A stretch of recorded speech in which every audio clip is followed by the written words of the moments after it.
Welcome to Resilience and Resolve with Lance Drury. Welcome to Resilience and Resolve. I'm John Clements here with tax attorney Lance Drury. Today we're walking through the IRS audit process, from what triggers one to how to get through it without losing sleep or your savings. And before we get into that, first of all, Lance, welcome back to the show. Good to be here, John. Always great to see you. Oh, thank you. Yeah, great to see you too. So today we're talking about what is probably the most nightmare-inducing topic I can think of, an IRS audit. So I'm glad we're here to kind of hopefully dispel some rumors, maybe spread some hope even about this process. So as we dig into it, can you just tell me what kind of things trigger an IRS audit in the first place?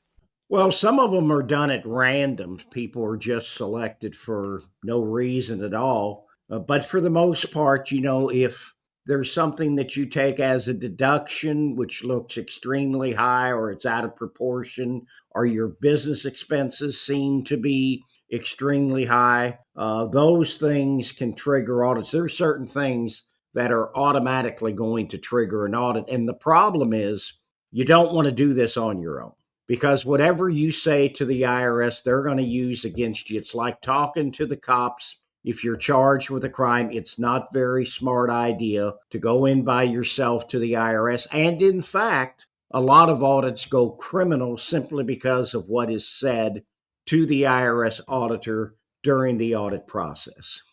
Oh yeah, I definitely do not want that to go to the criminal route. That sounds even worse than just a regular audit. And I'm curious. We've mentioned in previous shows that IRS staffing is down, and there's just a lot of problems that you're experiencing on a bigger level than ever before. Is that impacting like the number of audits that are happening, or like how they're triggered, or anything like that? Well, in fact, audits are up from where they've been Oh, before. And part of that was with this increased funding. Now, we haven't seen a whole lot of reduction yet, but it's possible that over the course of the next several months that we may see less audits. And if you're in the state of Missouri and you have a state income tax audit as opposed to a federal tax audit, well, look out if you own a restaurant or a convenience store, because they target those a lot because they think people are always hiding cash in those two businesses. So we get a lot of audits in the state of Missouri for convenience stores and restaurants. is that just because they're probably dealing with a lot of cash transactions, do you think? I'm certain that that's a lot of it, and they feel like those people are hiding that. But for whatever reason, they want to go after those industries, which is why it's extremely important for you to have a separate bank account for the business as opposed to your personal, even if you're a sole proprietor. Because if you start segregating money, I had a woman once, she had put money into her business account, but it was her own cash. Well, she didn't leave a paper trail. So guess what? That was counted as business income because she had no way of disproving that. And then, in addition to having everything and all your ducks in a row by having a separate account for the business, then you know exactly what you're making, because all you're going to do is put the income from the business in there, only pay business expenses, don't pay any of your personal expenses from that account. And then you can tell at the end of the month exactly how much money you've made, because you got a nice, clean account there that's devoid of any personal income or personal expenses. And it's a lot easier to deal with the IRS because when you commingle those funds, it's hard to get a resolution sometimes because they can't figure out what is what. Oh yeah. I can definitely attest to that. I've got an LLC, and I definitely keep all that money separate. It's just a whole different thing because there's a ton of reasons for that. I never thought about IRS audit being one, but it definitely is. And I wanted to talk a little bit too about the process, because I think there are different kinds of audits. There might be a correspondence audit. There might be an in-person audit. Like, what's the difference there? Well, the correspondence audit, we call them letter audits a lot of times, where they just send out a letter to the client that says you're being audited. Here are the categories we need to look at. For example, transportation expenses, gas. For a lot of businesses, that's a common one. And they'll just send it out, and everything is just mailed in. You never meet with the IRS. It's all handled by letters, an exchange of letters. Sometimes there's phone calls, but most of the time, everything's done in letter form. And then you have those major audits where you either have to go in to the auditor's office in one of these metropolitan areas in which we have offices, or they'll come to you. And recently we had a major audit, and now we haven't heard from the auditor for some time. During the Biden administration, and I can't remember the exact name for this audit, but they do a line by line audit of your tax returns. And the auditor was in the Nashville audit every other Friday, all day long conducting. It was a nightmare. And so now we're just waiting to hear back from the auditor because the audit is basically complete, I believe, but we're just waiting for his findings from that audit. Yeah, that sounds like an absolute nightmare. It's costly. It's costly. It's time consuming. And I think in this case, what triggered this audit was some type of religious exemption that he took, which triggered this audit. So, I mean, it's just a nightmare. I mean, the guy's having to spend tens of thousands of dollars just to get through this audit process. And then guess what? After that, he's probably going to have all kinds of money that he owes. Then it'll turn into a collections case, and it could be hundreds of thousands of dollars that he's going to owe by the end of this. Whew, that sounds rough. So in that, again, no one wants to go through this situation, but what rights does a taxpayer have if they're being audited? Well, there's a couple major ones. They have the right to have a representative. You know, we don't want our clients to get anywhere close to the IRS or to an IRS auditor. Everything comes through us. They're going to talk to us directly. Our client is not going to be around. Sometimes, like, for example, these revenue officers or these auditors want to go to their place of business. Well, guess what? We show up and we tell our client to leave town until he's gone or she's gone, because we don't want them saying something that could adversely affect them down the road. Yeah, I think it's very instructive how you mentioned it's very similar to talking to the cops, right? Anything you say can and will be used against you in an audit. So let's say that I'm dealing with an auditor. Maybe I'm not, for whatever reason, I didn't hire you to my own detriment. And what should I not say or do if I'm being audited? Well, I would have you answer any questions. I mean, it could be a multitude of things. I can remember a client once saying and this was prior to our involvement, well, they didn't report cash because they had a friend who was an attorney that told them they didn't have to do that. Now, everybody knows an attorney would not tell them that, but that's the kind of thing that can get them in trouble. So that's why you don't want to say anything to those auditors. You don't want to get anywhere close to those auditors. And so that's a problem. That's probably the most critical point where you don't want to handle an IRS matter on your own. I mean, you shouldn't do it in any area, but that in particular, those audits, because a lot of them go criminal, as I said earlier, you don't want to try to do that on your own. And so I just had a case recently where the guy didn't hire us. He'd been dealing with the IRS on his own. He owed $1.2 million. And I'm sure he got a summary of taxpayer contact from the new revenue officer. And instead of hiring us, he lost all his assets, including $300,000 in a retirement account.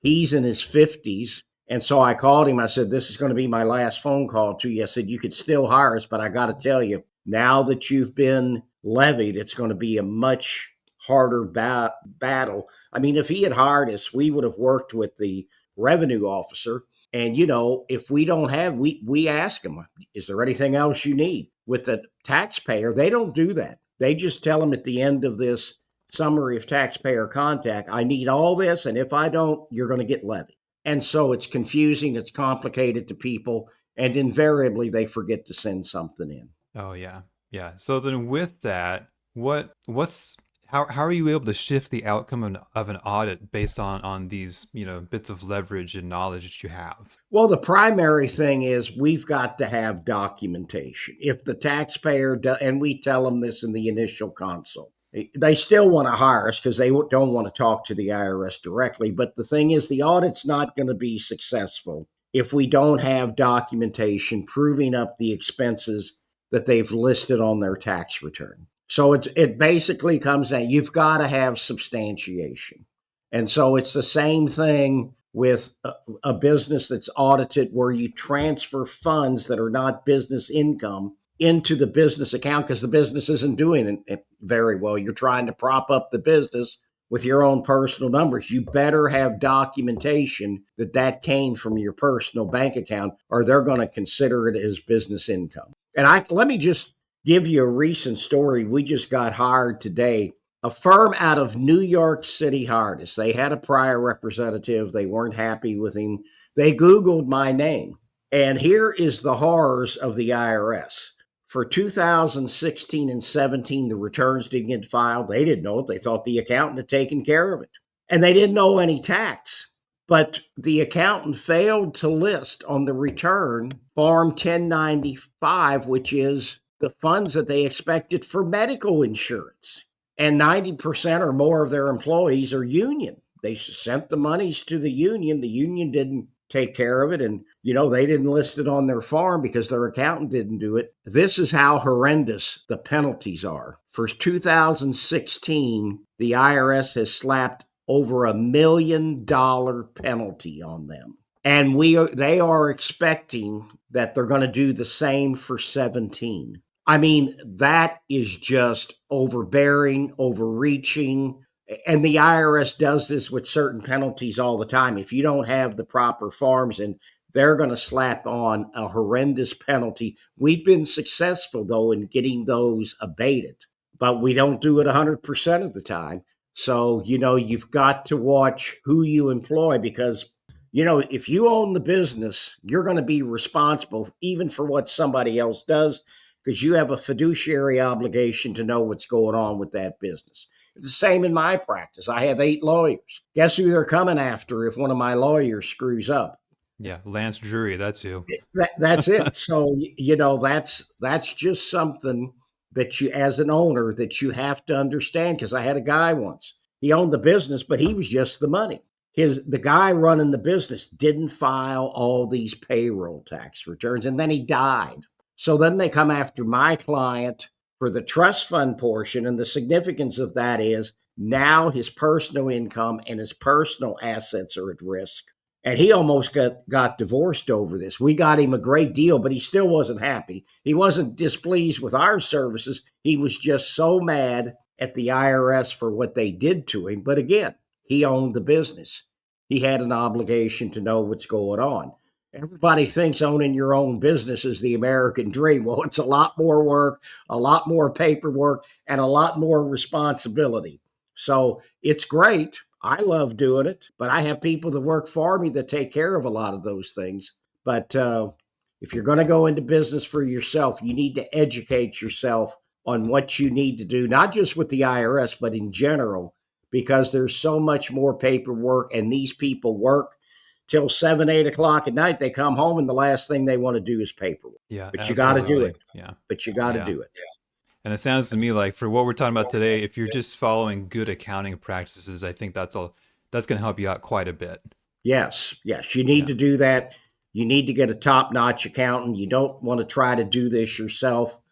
I have people that have done this all themselves, and they continuously don't send in the right amount of money for their payroll taxes. We even wrote a letter to the guy saying, here, you need to spend the money to get an accountant to do those returns so they're filed properly and you pay the proper amount, or you're going to continue to have these problems with the IRS.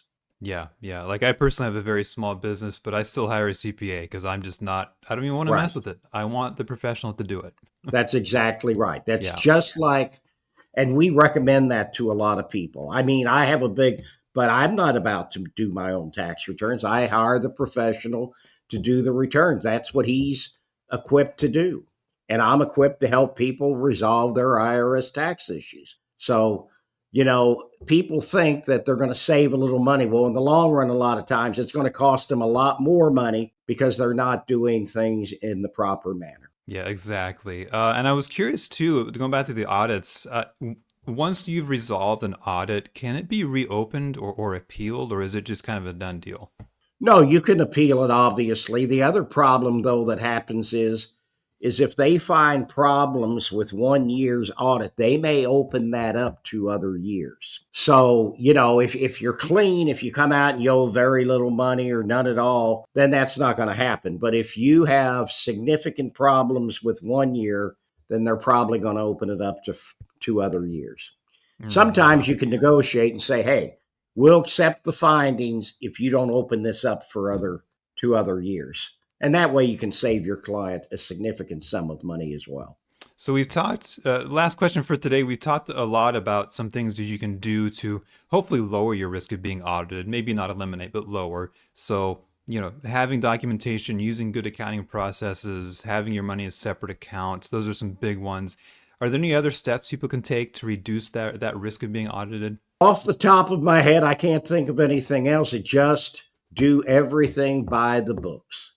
Don't try to skim. Don't try to hide stuff. Don't try to inflate your expenses. Sometimes we get people on the phone and they know that they've done wrong. They know that they inflated the numbers for their expenses, but they still don't want to go into the audit on their own. Yeah, absolutely. Well, Lance, thank you for having a conversation today. I think it's been very instructive and enlightening about maybe making the whole process of an IRS audit maybe just a little less painful, especially when people reach out to you. So thanks for being on the show today. Well, thank you very much, John. Always a pleasure to see you. Yeah, you as well. And to our listeners, if you're facing an IRS audit, don't go it alone. Call the team at lancedrurylaw.com to get the representation you need.